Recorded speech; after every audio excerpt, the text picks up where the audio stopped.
Bismillahirrahmanirrahim. Assalamualaikum warahmatullahi wabarakatuh.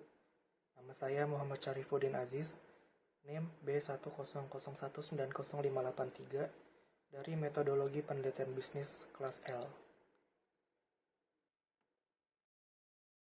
Di sini saya akan menjelaskan mini plan saya yang berjudul Pengaruh Perubahan Metode Kerja terhadap Produktivitas Kerja Karyawan di PT Polychem Indonesia. Yang pertama, ada rumusan masalah dan model penelitian. Ini adalah model penelitian atau framework penelitian saya.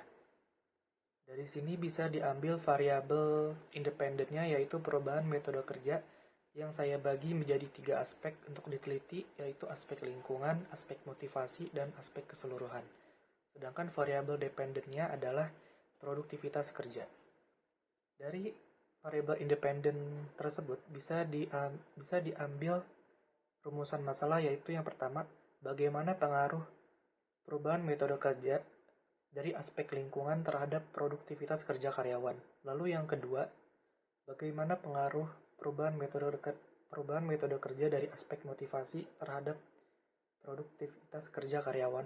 Lalu yang terakhir, yang ketiga, bagaimana pengaruh perubahan metode kerja dari aspek keseluruhan terhadap produktivitas kerja karyawan. Selanjutnya adalah penelitian terdahulu. Di sini saya mengutip 4 dari penelitian terdahulu, yaitu menurut Hartaro Mardini, hal ini diartikan bahwa dengan peningkatan lingkungan kerja yang baik, maka produktivitas kerja juga meningkat. Lalu yang kedua, menurut Zamani, penelitian ini dapat diketahui bahwa lingkungan kerja memiliki pengaruh pada produktivitas kerja karyawan. Yang ketiga, menurut Panjaitan, terdapat pengaruh yang positif dan signifikan antara lingkungan kerja dan terhadap produktivitas kerja. Dan yang terakhir, menurut Senata, Nurija, dan Suena, lingkungan berpengaruh positif terhadap produktivitas kerja. Ini ditunjukkan dari signifikansi lingkungan terhadap produktivitas kerja karyawan.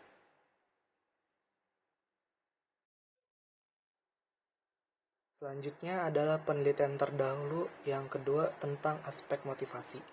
Di sini saya mengutip 4 dari penelitian terdahulu, yaitu yang pertama, menurut Pristiono, diketahui bahwa work from home atau WFH memiliki pengaruh langsung dan signifikan terhadap motivasi kerja karyawan.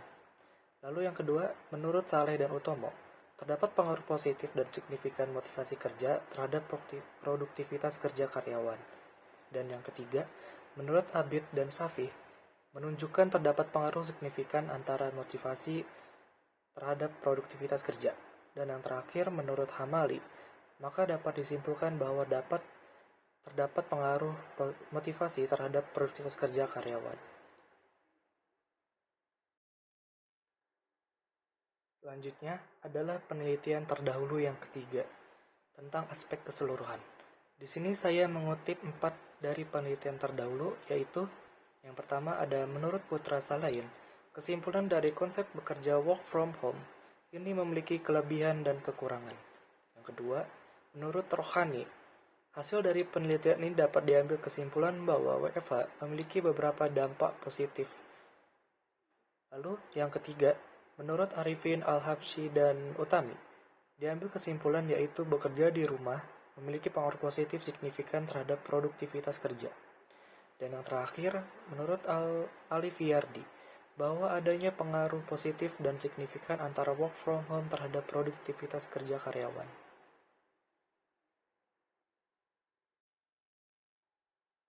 Selanjutnya ialah hipotesis. Dalam menentukan hipotesis, saya mengambil kutipan kunci dari penelitian terdahulu, antara lain yaitu yang pertama, menurut Panjaitan, terdapat pengaruh yang positif dan signifikan antara lingkungan kerja terhadap produktivitas kerja, sehingga bisa diambil hipotesis, yaitu diduga dari aspek lingkungan bahwa perubahan metode kerja dapat berpengaruh positif terhadap produktivitas kerja karyawan.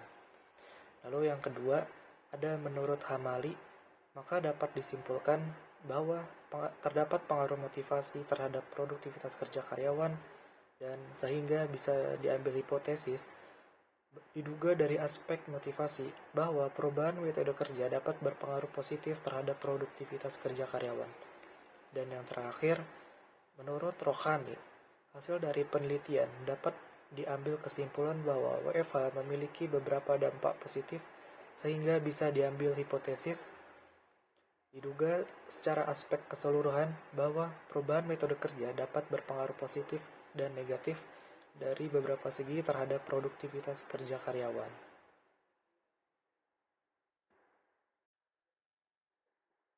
Selanjutnya adalah definisi operasional variabel. Yang pertama yaitu X1 atau perubahan metode kerja atau work from home. Menurut Pasaribu dan Ansori, WFH adalah singkatan dari work from home yang berarti bekerja dari rumah. Secara umum, biasanya work from home diartikan dengan cara kerja karyawan yang berada di luar kantor, entah dari rumah, dari kafe, dari restoran, sesuai dengan keinginan karyawan. Menurut Gadecki, ada 3 dimensi penerapan atau terwujudnya work from home, yaitu yang pertama ada ruang, transformasi ruang pribadi atau rumah sebagai tempat realisasi kesukaan dan mengekspresikan diri ke dalam ruang publik semu. Dan kedua ada waktu, yaitu penggunaan ruang pribadi oleh ruang kerja yang mengarah kepada tabrakan dua yang berbeda sistem waktu. Waktu siklik atau pekerjaan rumah tangga dan waktu linear atau tugas profesional yang tumpang tindih. Yang tiga ada peran sosial, narasi tentang diri sendiri sebagai pekerja dari rumah, sebuah emanasi peran dan posisi teleworker yang konstan dilakukan.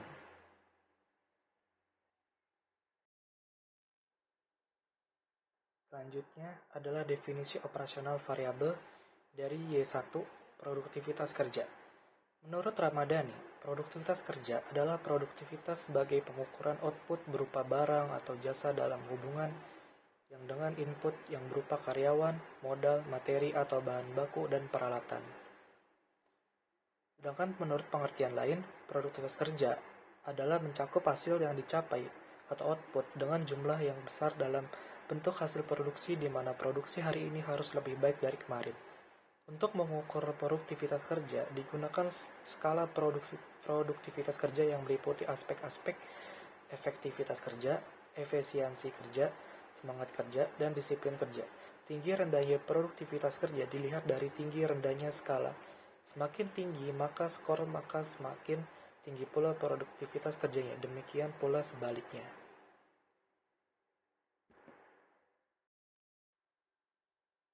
Selanjutnya adalah metode pengumpulan data. Yang pertama ada jenis penelitian. Jenis penelitian ini adalah kuantitatif karena penelitian ini dilakukan dengan cara mengumpulkan data yang berupa angka, kemudian dianalisis dengan menggunakan prosedur statistik guna mendapatkan suatu informasi di balik angka tersebut. Yang kedua adalah kuesioner. Kuesioner adalah daftar pertanyaan yang tersusun dengan baik yang digunakan untuk alat pengumpulan data melalui survei. Kuesioner yang digunakan melalui media Google Form dengan pertanyaan menggunakan skala Likert. Disebarkan kepada populasi dalam penelitian ini, yaitu karyawan PT Polychem Indonesia. Skala Likert yang digunakan adalah 1-5 yang mempunyai 5 tingkatan jawaban, masing-masing mempunyai skor 1-5 dengan rincian sebagai berikut. Ada jawaban sangat setuju yang akan diberi skor 5, jawaban setuju yang akan diberi skor 4, jawaban netral yang akan diberi skor 3, jawaban tidak setuju yang diberi skor 2, dan jawaban sangat tidak setuju yang akan diberi skor 1. Teknik pengambilan sampel. Teknik pengambilan sampel dalam penelitian ini menggunakan non-probability sampling. Dalam penelitian ini akan menggunakan non-probability sampling adalah suatu teknik pengambilan data atau sampel sehingga semua data kemungkinan terpilih sebagai sampel tidak sama besar. Berdasarkan kebijakan peneliti dalam menentukan elemen sampel yang akan digunakan. Pada non-probability sampling ini, elemen yang akan digunakan mempunyai sifat tidak menentu.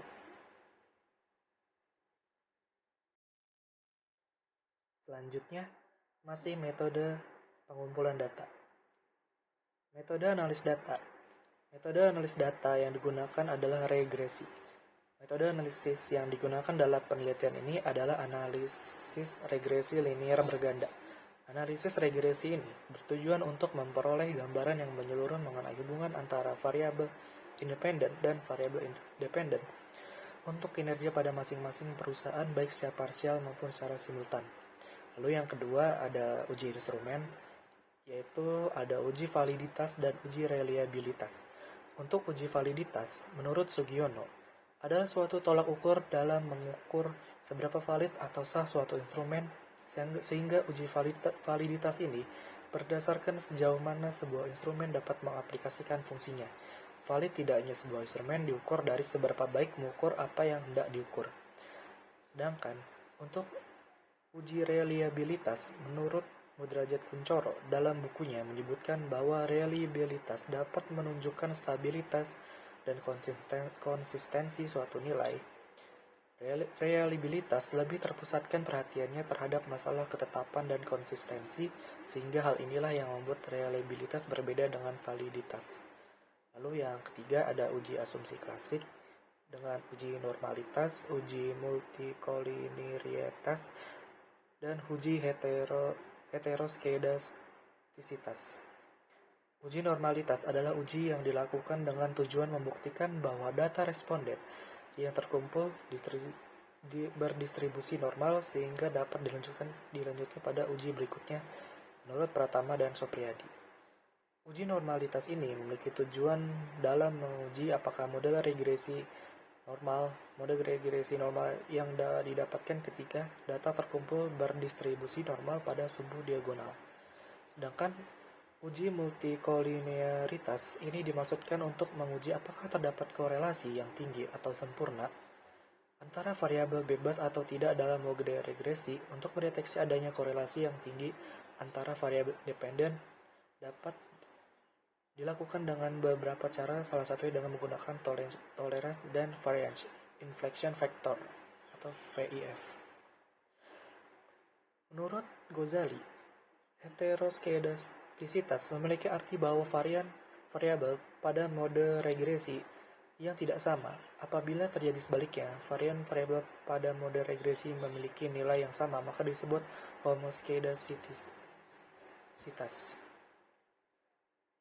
Lalu yang terakhir ada uji hipotesis, yaitu analis regresi linier berganda, uji T, uji F, dan uji koefisien determinasi. Menurut Ghazali, uji regresi linier berganda ini bertujuan untuk menguji pengaruh dua atau lebih variabel independen terhadap satu variabel independen. Sedangkan untuk uji T, dalam pengujian hipotesis menggunakan uji T ini bertujuan untuk menguji seberapa jauh pengaruh satu variabel independen terhadap variabel dependen dengan menganggap variabel independen lainnya sebagai konstan. Untuk uji statistik F, pada dasarnya menunjukkan apakah semua variabel independen memiliki pengaruh secara keseluruhan terhadap variabel dependen, menurut Ghazali. Masih menurut Ghazali, uji koefisien determinasi adalah uji yang digunakan untuk mengetahui seberapa besar pengaruh variabel independen terhadap variabel dependen yang berkisar pada nilai 1 hingga 100, atau jika dijadikan dalam persentase adalah 1% hingga 100% dalam desimal 0 hingga 1. Sekian dari saya, kurang lebihnya mohon maaf. Wassalamualaikum warahmatullahi wabarakatuh.